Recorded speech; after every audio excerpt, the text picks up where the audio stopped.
In terms of a course, it's people pushing out announcements, different information. The students are almost using the announcements tool to say, here's what I'm doing on the site, and pinging each other. So it's almost like a thread within the announcements tool. So it's possible to follow each other that way as well, if it's not as structured. It could benefit from structure, definitely. So maybe that needs to be brought out more within the analysis. But I think both are important. And I don't think that's what you can say that knowledge construction definitely depends on being synchronous. Can I just throw in a somewhat related question? Sure. I don't know, I've never actually used a project site. Horrors! I hate to say. But at least if I remember correctly, in other uses of C tools, the announcement function and the resource tool and the resource tool, both are set by default, if I remember correctly, to not send a notification Correct. to the members, right? But of course, you have the option of Yeah. sending them. Did you keep track of that? I have some. The problem is, and I have some of that. The problem is, some of the groups didn't add me right away, so they may have sent notifications before I was a member of the site, which because I didn't get them. And the second one is there was an ongoing bug within the notifications, so that sometimes an announcement, like a notification came out, but it was garbage. So like someone said like, there's a new resource here, but there's no other metadata within the tool, and there's a bunch of ASCII text. So I didn't include those in my analysis just because it wasn't complete data. Do they have an email archive if they did the set notification for announcement? No, there is none, No? and No. Dang. I could be wrong, and over there they can tell me. But as far as I know, there's no way to really track how much a notification gets sent out. This is not part of the log.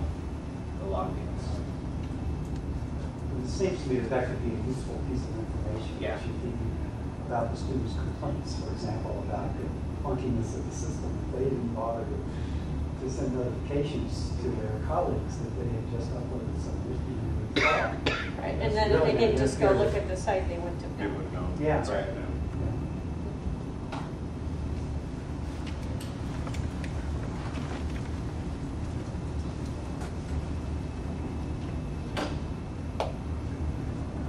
I don't know what else I was going to ask, so I don't go ahead and. My question is really to think about what you can learn from the study and maybe some other questions around the study itself.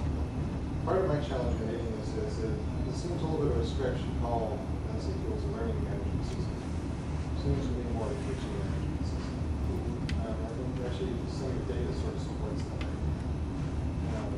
Learning management system would be much more like the scaffolds you suggested. Am I wrong about that? You get a sense? I don't think you're wrong. In fact, this is a conversation Chris and I have had many times. And the moniker, initially these systems got called course management systems. That's where they started, and sometime in the last 5 or 6 years, they got changed more to learning management systems or virtual learning environments is what often they call them MIRA.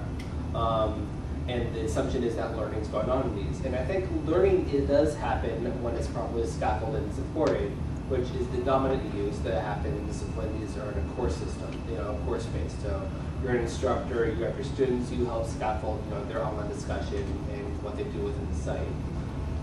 There, as you can imagine, and as I referenced, there's maybe 1 or 2 other studies, but there's almost no study of what happens when students are in these types of systems on their own.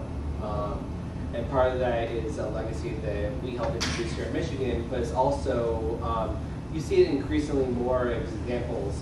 Dutton talks about this in his use of Blackboard. But there's, anecdotally, I know people that use Blackboard and Google where they have these types of sites where students create them for a special project or instructor creates them for a research project. So within that context, yes, I think learning management system may not be the correct term, and it needs some help along the way to get there. Okay, well, what if we thought about something like the portfolios being one end of the spectrum of learning management or learning documentation systems, and work your findings backwards? What kinds of things do we have to add to the portfolio system? Is it scaffolding? Is it sharing? Talk a little bit about that. I think that's definitely valid, and unfortunately, well, actually, there is an e-portfolio person right there. You can't defer his question to her. Or we give her the degree, right? I'm sure he has this degree. We'll give her another She's one. already been through We'll this. give her another one. We'll get two. We sign our non-disclosure We'll get a- agreements Yeah. before we Get another one. But I definitely, I'm not an expert in portfolios. It's not definitely my expertise. But I think within them, there are definitely different forms to help students scaffold their thinking along the way. Especially because e-portfolios are thought to be used over time throughout the student's career as they progress. So it's not necessarily one term; it's years. But throughout that, it helps. There's definitely scaffolds and there's definitely prompts within them to help students reflect on what they've learned and how that applies to their general teaching, and how they, in the end, get some sort of online CV or online document showing here's what I've learned and here's how I've thought about it. So definitely, I think we can draw some from the e-portfolio crowd and some of the research that's been done in that area and how that might be applied to these kinds of uses of LMS as well. So that could also be another thing to think about in terms of peer interactions. How do we manage that? Right. And I think it depends on the way e-portfolios are used, whether or not they're used by individuals within like a unit or they actually have more interaction with their cohort.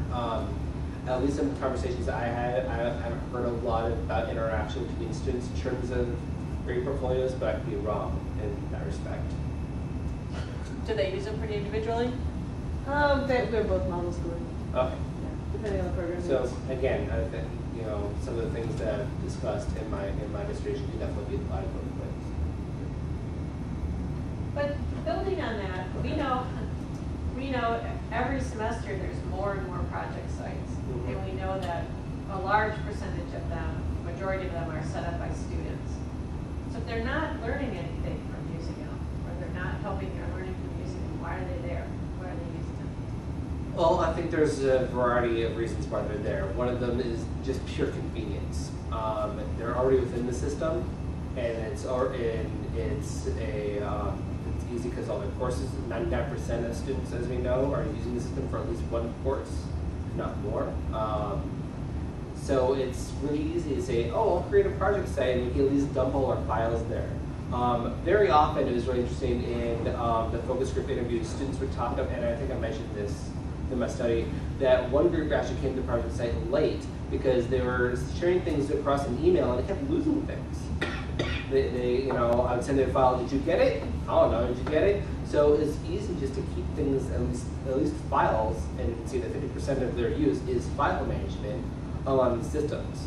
And it's kind of like the ones that are a little more ambitious or the ones that need it for some reason, either they're co-located or something else, then start to discover some of the interactive tools. Which is the same model that you see as that whole accidental pedagogy that Morgan talks about inside courses. That, okay, we'll get instructors at least, LSNet requires instructors to put up a syllabus. Then hopefully maybe they'll start to use the system and start to explore maybe some of the other features and see more of the interactive power of these systems. But let's at least get their files up there. And I didn't mean to interrupt that. No, that's fine. I'm wondering about somewhat related issue, which is whether, in a sense, you've been unfair to C-tools in your bottom line equation. I don't work for C-tools. By expecting to see all of your evidence of knowledge construction in student messages. In the system. I'm thinking about, for example, if I read between the lines, and actually this might be something that we were saying more explicitly somewhere, it appears to me that there's a lot of use of the resources tool as if it were some kind of clunky wiki or something. They're not uploading, they do a lot of uploading of documents that they find somewhere that they think might be relevant to planning their proposal. But they also do a lot of uploading of successive drafts, Right. pieces Sure. of their ultimate proposal. Right? And essentially there's a lot of room for collective constructive learning in sharing of those drafts, but there's, again, I don't turn this into criticism of C-tools, but there's no way in C-tools for that to show up. Right. Right? the learning is probably happening It's by outside. virtue of CTE. Absolutely. Right. But